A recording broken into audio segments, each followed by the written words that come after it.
บ่อยากได้ทุกสิ่งทุกอย่างนะอยากขายจนหมดสดว่าในเฮือนในศาลนี่หยังก็ได้ฮู้ว่า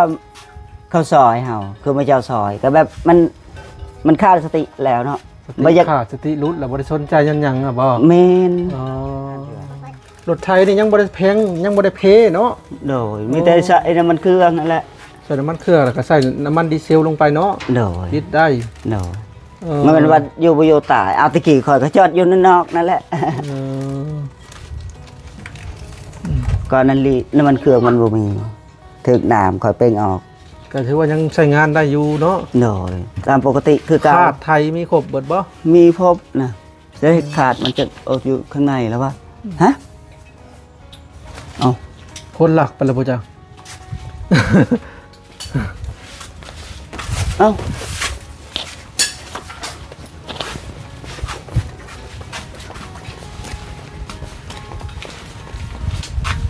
เห็นบ่ในรถไทยคอยบ่เห็นบ่เขายืมไปละลืมละเขาว่าเดี๋ยวสิให้จะดอกค่านี่ให้ยืมคนนี่สบายพี่น้องเองนั่นแหละโอ้ยืมไปคาดก่อนโดยคิดว่าเขาจะเอาไปแค่นั้นแหละนี่แหละว่า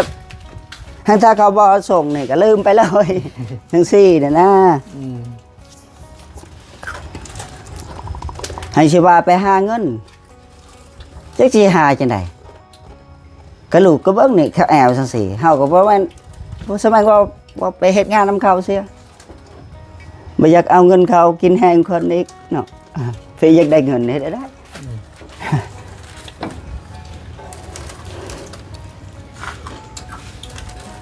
นอนอยู่กลางคืนก็ฮอดบ่ชั่วโมงนึงก็แบบหลับในไปเสียนอนบ่อิ่มแม่นก็เบิ่งลูกคอยในแต่ละคนนะให้พ่อเหงาก็เหงาคือกันเอาแล้วนอนบ่อิ่มเขาก็ลืมลงก็ว่าแล้วหน่อย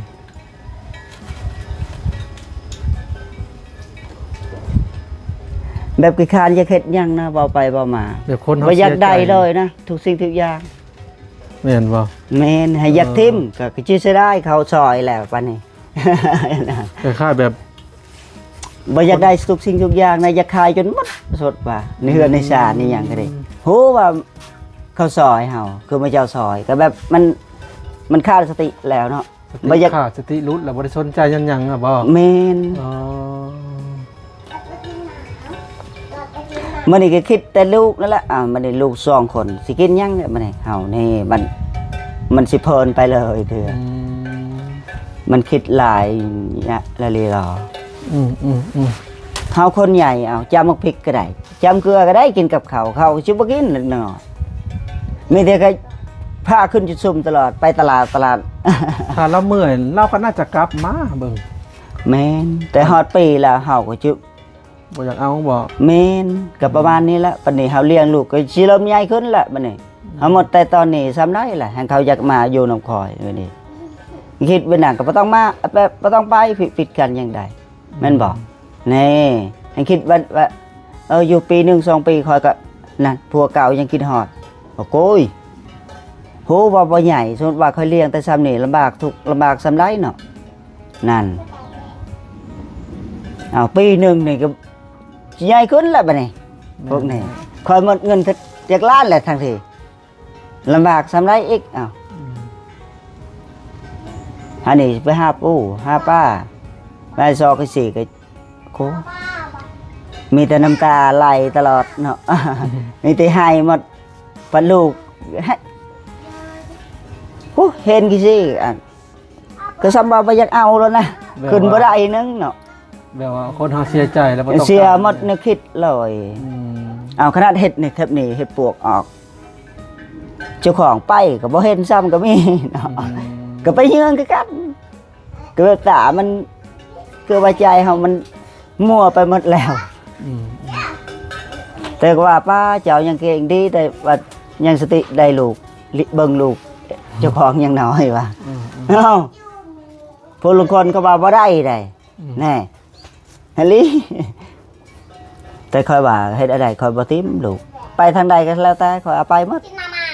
ทำบาดตายก็ตายนำกันจังซั่นนะ กระเทินว่าก็ปะสิๆนะให้ขาลูกให้เฮ็ดลูกบ่เฮ็ด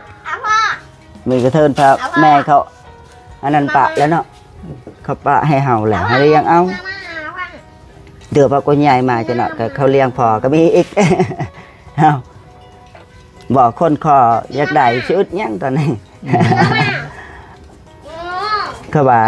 เอานะลูกเขาเลยจ้ะลูกเขาก็อยู่น้ำคอยแล้วเขาปะให้หมดเขาก็เอาหมดแล้วเห็นได้โหว่าเลี้ยงบุกลุ่มก็แล้วแต่ละ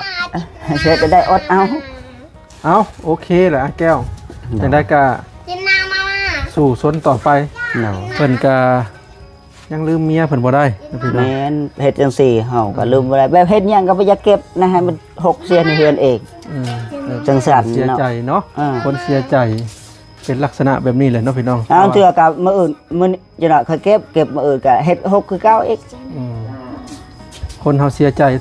ถ้าบ่ถือกับไผก็น่าคือกันนั่นน่ะค่อยเอาให้คิดลองเบิ่งบ่เสือ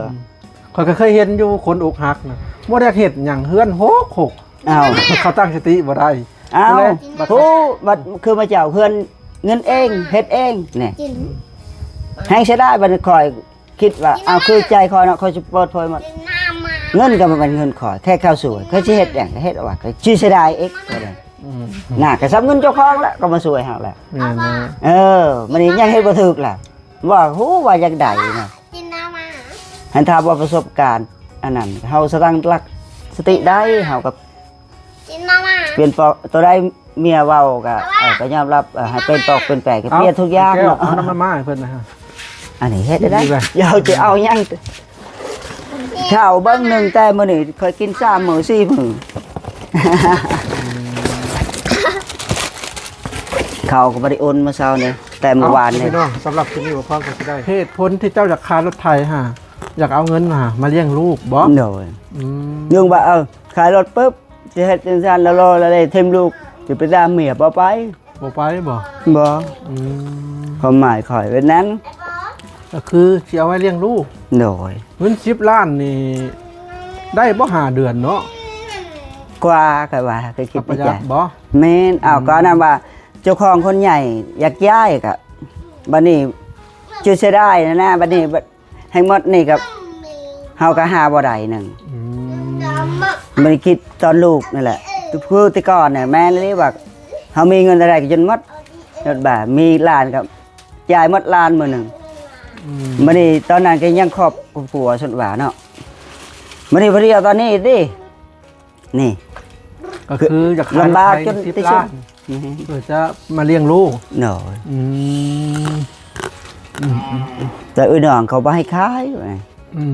เพิ่นว่าก็ได้ซำนี้แล้วยังสิขายให้ทุกกว่าเก่าอีกเช้าแล้วเจ้าว่าบัดนี้เขาคนซอยนี่ติมันเสียใจเนี่ยคนที่มาซอยคอยนี่คือตอนนี้อยู่แล้วคือมาเจ้านี่ไปขายไปสามารถซอยดีๆนะบุญมาซอยเพิ่นแม่นบัดนี้เขาก็เห็นบัดนี้เฮาก็ลงอันนี้แล้วเนาะตัวสีเฮาแล้วนั่นแหละตอนนี้จักว่าเพิ่นเบิ่งคลิปเจ้าอยู่ในขณะนี้บ่จ๊ะถ้าเพิ่นเบิ่งคลิปเจ้าในขณะนี้ผู้ที่ซื้อรถให้เจ้านี่เจ้าอยากพายังถึงเพิ่นอย่าว่ากำลังใจให้เนาะบ่มีหยังเจ้าอันนี้เป็นแม่คนใดสิซื้อรถอีแตนนี่แม่ยังไม่ตู้หรือไม่ทางแก้วป่ะ2คนนี่แหละแม่นบ่โดยอยากพายังถึงเพิ่นมีแต่คำเว้าเลยอวยพรให้เพิ่นให้เพิ่นอยู่ดีมีแห้งเนาะอยากขอโทษเพิ่นบ่โดยที่มันเกิดเรื่องราวแบบนี้โดยเป็นใจจนเป้าให้คิดนั่นว่าให้หมู่มาให้อยากขายรถปึ๊บมีได้คนขายบ่นะเปลี่ยนละเว้าตอนนี้เปลี่ยนตอนนี้แล้วยังคิดถึงเพิ่นน่ะนะเพิ่นที่ช่วยเหลือเฮาน่ะนะบ่แม่นพ่อแม่เฮาบ่จักต่างคนต่างบ่เคยเห็นหน้ากันยังเขาช่วยเฮาได้ซำนี้นั่นแหละเลิกประกาศขายเฮียจังซั่นคือเจ้าค่อยก็หาก็เห็นอันนี้แหละถ้าเจ้าคิดได้ก็ดีนั่นแหละอยากเฮ็ดอยู่แบบเฮ็ดเครื่องในเฮือนนี่ก็มีแต่เครื่องแบบเฮาหาได้นะง่ายๆนะคือถ้วยบวงแบบถ้วยละ 10,000 5,000 แม่นบ่ของแบบหาส่วนตัวเองอยากเฮ็ดได้อยู่แบบของเพิ่นซื้อให้นี่บ่กล้าเฮ็ดบ่กล้าซั่นอยากเฮ็ดอยู่ในใจเอาว่า ต่อไปจังหวัดสิบ่เรือบ่จ๊ะ บ่ขาย ก็นั้นค่อยขายเคยคิดว่าสมมุติว่าให้ทาเมียบ่กลับเลยหรอวันนี้เฮาสิไปอาศัยอยู่ไส บ่ได้ เอ้ยน้องก็แบบนี้ให้บอกไผมาหาคอยมีแต่ก็เคยหมดนั่นแหละก็คือเพื่อลูกเคยใหญ่มาใช่ไหมเฮ็ดได้อ่ะสิไปอยู่กับไผ ในใจเจ้ากะยังเป็นห่วงอยู่บ่ทรัพย์สินในเฮือนในซานนี่ แม่นโดน อืม จังสัน ก็ หาอยากขายจนว่าเฮาเป็นพ่อพันลูกเฮาได้จังหน่อยใหญ่ขึ้นมาเขาสิเอามาใช้อีกสิมี มันขายกินเบิดแหละสิเอาในใช้อีกจะขายบัดนี้ กันนั่นแหละก็สิบ่มีหนึ่งบ่มีแห้งเบิ่งอยู่อีกแห้งก็ส่งน้ำหน้าซ้ำ แม่นแล้ว บัดนี้เจ้าของก็บ่มีดินอยู่บ่มีเฮือนบ่มีศาล เจ้าจำได้บ่ช่วงนั้นช่วงที่เจ้าอยู่กับ กันนั้นแล้วนี่ เพราะว่าเจ้ามีเฮือ บัดนี้ก็ไปอยู่นำเข้าอีกซ้ำเด้ อันน่ะ น่ะ ก็คิดเห็นตอนนั้นแหละเนาะ โดย อันนี้มีดินมีดอนอยู่สมุกสบายแล้วโอ้ สุบาข้าวน้ำเฮาบ่ได้ไปเฮ็ดก็เฮาเวลานั้นก็ไปหาขอกินน้ำข้าวก็ยังไข่ อืม เฮือนศาลเฮามีบังอยู่เด้ อื มีห้องนอนห้องน้ำนี่ของสตัวเอง มีบ่อยู่แล้วมันดีแล้วไอ้แก้ว โน่ ดีแหละ นั่นแหละแน่ เอาไปใส่เฮามาใส่เฮาก็นอนเฮือนเอาเอง เฮาบ่คิดอยากนอนก็เฮาก็เอาไว้นี่ละ อืม ยามบ่สบายใจคิดยามใดไปยามนั้นก็สิเป็นหยังก็เลยจะเฮ็ดเฮือนเอง เอาไว้ นี่เขาตอนนี้เขาจังซี่นะ อืม แต่ว่ากูมาคอยน้องเลยดิแต่คอยซอยเจ้าบ่ได้สุดว่านี่คอยก็เรียกครอบครัวคอยเองเนาะจะไปขายนี่คือคนแทบชาวบ้านคนอื่นก็แห้งส้มน้ำหน้าเสียอ้าวแห้งทุกข์กว่าเขาอีก แม่นแหละ เอ้า สมมุติว่าเจ้าคายเบิดนี่เจ้าสิไปอยู่ใช้บัดนี้ อย่างนั้นแหละแน่ เจ้าบ่ เขาบ่มีที่ไปอยู่ในป่าบ้า หรือว่า ให้เขาให้เรียรอบัดนี้ให้เขากินบ่อยากเห็นหันหน้าเฮา อืม อยู่ในป่าเฮาสิยันเฮาไปลักเครื่องคองเข้าน่ะก็จักไผมักเข้านะหั่นนี่เบิ่งน่ะบ่ค่อยตัวเอานะเขาขึ้นไปแน่ๆยามค่อยหลอกถือ น้ำจะหลอกหัวนี่มีคนเข้าหั่น แน่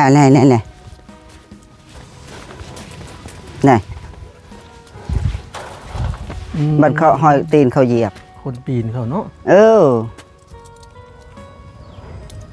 ขโมยแหละคอยเบิ่งนะ อาจารย์บอกว่ากลางเวรก็เอากลางคืนก็เอามันเชียร์บ่ได้หลายนะแต่ละอย่าง เออ คำว่าถ้วยบวง2ใบใบหนึง เจ้าหลอกไว้บัดนี้เนาะ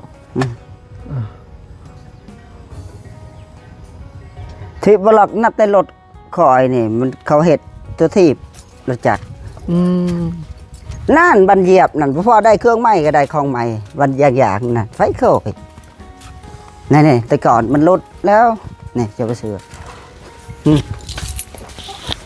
นี่แต่ก่อนทางนี้ลดอันนี้ก็ของไม้อันนี้ก็ของไม้นี่แต่ก่อนก็เป็นของเก่า เขาเปลี่ยนเอาฉันบอก นี่ศกเอาจะเบิ้งนี่สีเหลืองอันนี้ดำหมดทางนี้ไฟโคกตกรถ เอาจะไปท้ายเบิ้งนี่นะ โอ้ เขาก็งกหมดแล้ว ตะกี้ยังเป็นสีเหลืองเบัดสอง เดี๋ยวนี่ก็แบบตัวนี้กันนี่ เดี๋ยวนี้เขาเปลี่ยนเอา นี่ก็เบิ้งนี่ดำรวดมัด โอ้เลยแสดงว่ามีขโมยมา เยอะเฮ็ดอะไรกับขอยเขาก็ยังบ่ฮู้ มา นี่ จอบซ้อมเจ้าอยู่เวลาเจะบ่อยู่แล้วเขาก็มาลอยเอา นี่เครือของไอ้ที่พวกกระจอกกระแจบ่มีนึงเวลาเห็นก็เต็มเด้น่ะ อืม ไอ้จักเขาเฮ็ดเป็นใดปะเฮาอยู่ห้องๆจังได๋สิว่าเขามาคืนอีก หรือว่าเขายืมไปสู่เขา อยากก็ไอ้จริงเอ้าเก่าๆเดือด กวาดกับบ่ไว้เนาะ แห้งกว่าเก่าอีกยิ่งบอกให้ยิ่งเขาเห็ดบันนี่ซิตี้จะคิดว่าแม่เข้ากับถิ่มอยู่กับพ่อไปไง